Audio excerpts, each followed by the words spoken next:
सबों को जय मसीह की न्यू क्रिएशन क्राइस्ट चैनल में आप सबों का स्वागत है। और इस समय हम स्टडी कर रहे हैं द बुक ऑफ इफिसियंस और हम आज पहुंचे इफिसियों की पत्री उसका 5वां अध्याय। और आज हम देखेंगे परमेश्वर कलाम से 22 से लेकर 32 तक, जहां पे परमेश्वर का वचन बातचीत करता है हस्बैंड एंड वाइफ रिलेशनशिप के बारे में। और साथ ही कंपेरेटिव यहाँ पे हमारे लिए प्रभु यीशु मसीह ने शिक्षा दी है और हमारे लिए ये शिक्षा पौलुस ने किस प्रकार से पवित्र आत्मा की सामर्थ्य से इसे बताया है। आइए हम देखें। और मैं पढ़ता हूँ आपके सामने 22वां पद इसका, हे पत्नियों अपने अपने पति के ऐसे अधीन रहो जैसे प्रभु के, क्योंकि पति पत्नी का सिर है, जैसा कि मसीह कलीसिया का सिर है और स्वयं ही देह का उद्धार करता है। और यहाँ पे कंपैरेटिव स्टडी में प्रभु यीशु मसीह के विषय में हम जानते हैं कि जिस प्रकार से पौलुस ने बार बार इस बात को लिखा है कि Christ is the head of the church. Church क्या है, कलीसिया क्या है, जहां पे 2 या 3 नाम से इकट्ठा होते हैं वहां मैं उपस्थित होता हूं। चर्च कोई बिल्डिंग नहीं है, याद रखिएगा। चर्च इज द बॉडी, प्रभु यीशु मसीह की देह कलीसिया है, अंग है। और जितने भी मसीही संसार में जितने मसीही जिन्होंने प्रभु यीशु मसीह को उद्धारकर्ता के रूप में ग्रहण किया है, वो प्रभु यीशु मसीह की देह शरीर है, बॉडी है क्राइस्ट के। चाहे प्रभु यीशु मसीह के हाथ है, प्रभु यीशु मसीह के हम हाथ और पैर और पूरा शरीर आप कलीसिया है, वो प्रभु यीशु मसीह का शरीर है और क्राइस्ट इज द हेड है। और जिस प्रकार से बिना हेड से सारी चीजें संचालित होती हैं और जो हमारे शरीर है वो हमारी बुद्धि और ज्ञान जो परमेश्वर ने दिया उसके द्वारा हमारे शरीर के सारे अंग कार्य करते हैं।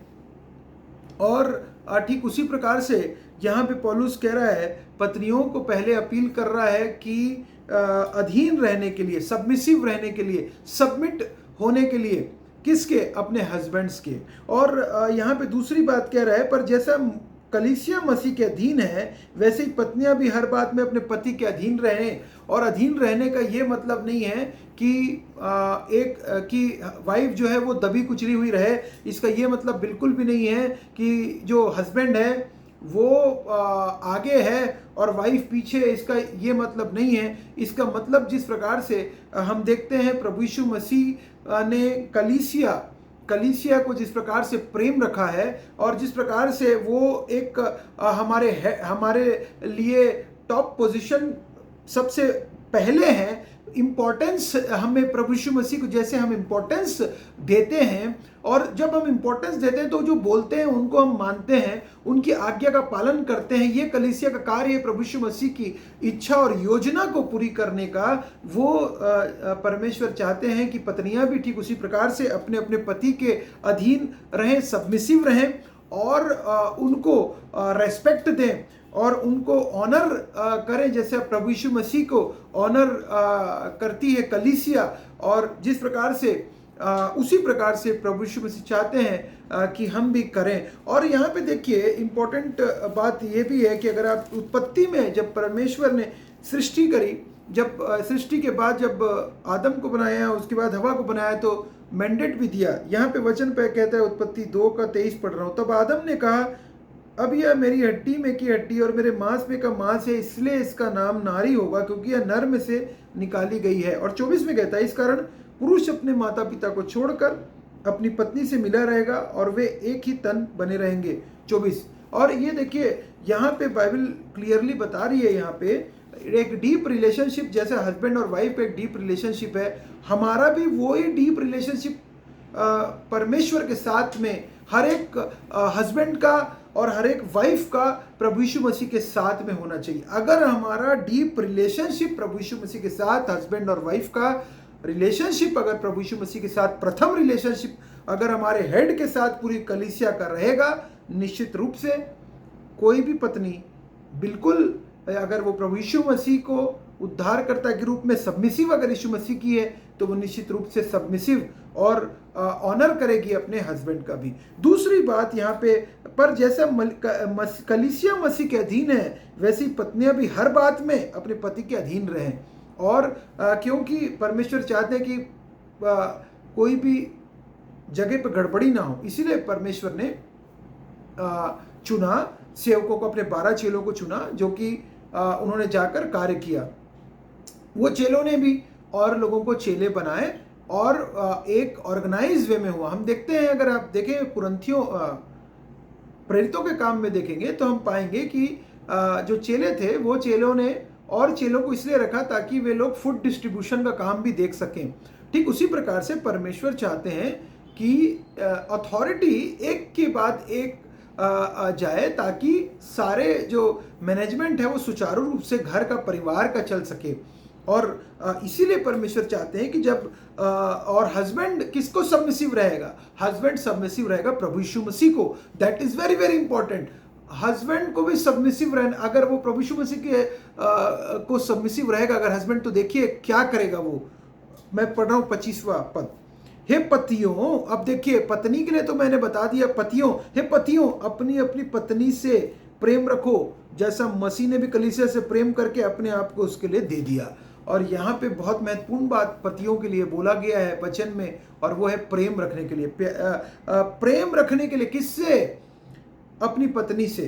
क्यों? क्योंकि मसीह ने भी कलीसिया से प्रेम करके अपने आप को उसके लिए दिया। और यीशु मसीह कलीसिया के लिए, पूरे शरीर के लिए प्रभु यीशु मसीह मारे गए, प्रभु यीशु मसीह गाड़े गए और प्रभु यीशु मसीह जी उठे और वो फिर से आने वाले हैं और ही इज द हेड। और इसीलिए अपने आप को दे दिया। Sacrifice his life for the human being, sacrifice his life for the कलीसिया, कि उसको वचन के द्वारा जल के स्नान से शुद्ध करके पवित्र बनाए। और पवित्र आप और मैं पवित्र बनाए हैं जैसे यीशु मसीह ने आप और मुझको, वैसे ही यहाँ पे कह रहा है, पौलुस कह रहा है कि हम जब प्रेम रखते हैं अपनी पत्नी से तो उसमें सेक्रीफाइस भी करते हैं पत्नी के लिए, और उसको और सेल्फिशनेस जो है वो खत्म हो जाता है। प्रेम में सेल्फिशनेस नहीं होता है। सेल्फिशनेस और जिसको कि हम बोल सकते हैं, अगर हम देखें तो स्वार्थ नहीं होता है। प्रेम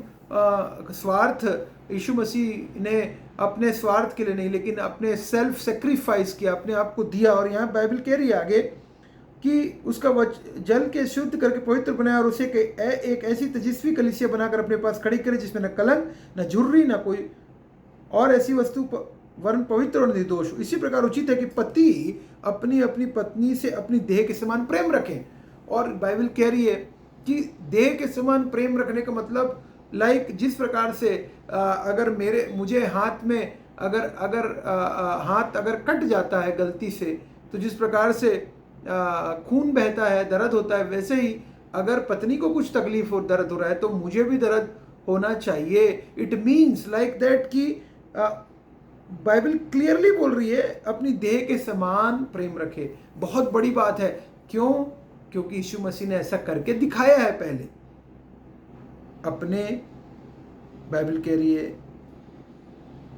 देह के समान प्रेम रखा यीशु मसीह ने आप और मेरे से, अपनी देह के समान।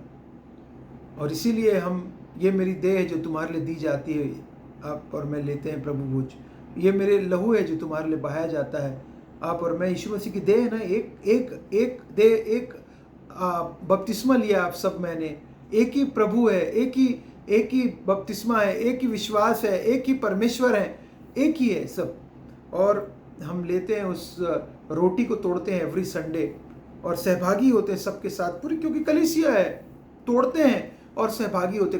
क्राइस्ट देह, ये मेरी देह है तुम्हारे लिए तोड़ी गई। अपनी देह के समान प्रेम रखे। जो अपनी पत्नी से प्रेम रखता है वो अपने आप से प्रेम रखता है। बाइबल कहती है पत्नी से प्रेम रखना अपने से प्रेम रखना है, क्योंकि किसी ने कभी अपने शरीर से प्रेम नहीं रखा वरन उसका पालन पोषण करने के लिए परमेश्वर का वचन कह रहा है, जैसा मसीह भी कलीसिया के साथ करता है। पालन पोषण आप और मेरा मसीह कर रहे हैं। पालन पोषण आप और मुझको रोटी दे रहे हैं, कपड़ा दे रहे हैं, मकान दे रहे हैं, सब दे रहे हैं। पहले तुम उसके धर्म और राज खोज करो तो ये सब वस्तु तुम्हें आप मिल जाएंगी। और वचन कह रहा है कि प्रभु हमें सब दे रहे हैं, तो हमें भी सप्लाई प्रोवाइड करना है। We are the provider. Husbands provide करना है पत्नी के लिए, इसलिए हम उसकी देह के अंग हैं। मसीह भी कलीसिया के साथ करते हैं इसलिए कि हम उसकी देह के अंग हैं। आप और मैं मसीह की कलीसिया के देह के अंग है। इस कारण मनुष्य अपने माता पिता को छोड़कर अपने पत्नी से मिलने रहेगा और वे दोनों एक तन होंगे।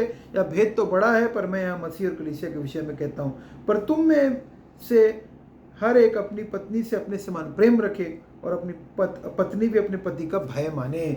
और यहाँ पे अंतिम बात यहाँ पे पौलुस कह रहा है और इफिसियों को लिख रहा है, क्योंकि वहाँ पे बहुत ज़्यादा पाप था और वहाँ बहुत ज़्यादा व्यभिचार था, और उस इफिसियों सिटी में बहुत ज़्यादा जो था वो प्रोनोग्राफी, और अगर हम आज के हिसाब से देखें तो प्रोस्टिट्यूशन और बहुत सारी बुराई, और उस समय के हिसाब से इफिशियंस में हमें देखने को मिलता है। अगर आप पढ़ेंगे हिस्ट्री तो आपको पता चलेगा कि वहाँ पे किस प्रकार की जो बुराइयाँ थी, और उसके बीच में पौलुस यहाँ पे मोटिवेट कर रहा है हस्बैंड और वाइफ को, कलीसिया के लोगों को, कि वो एक दूसरे के प्रति वफादार रहें, एक दूसरे के साथ लव का रिलेशनशिप, डीप रिलेशनशिप जो परमेश्वर ने बनाया है उसमें बने रहें, क्योंकि ये परमेश्वर चाहते हैं कि उसकी जो कलीसिया है वो पवित्र रहे, शुद्ध रहे, प्योर रहे, क्योंकि प्रभु यीशु मसीह ने आप और मुझको शुद्ध कर दिया अनंत अनंत काल तक के लिए।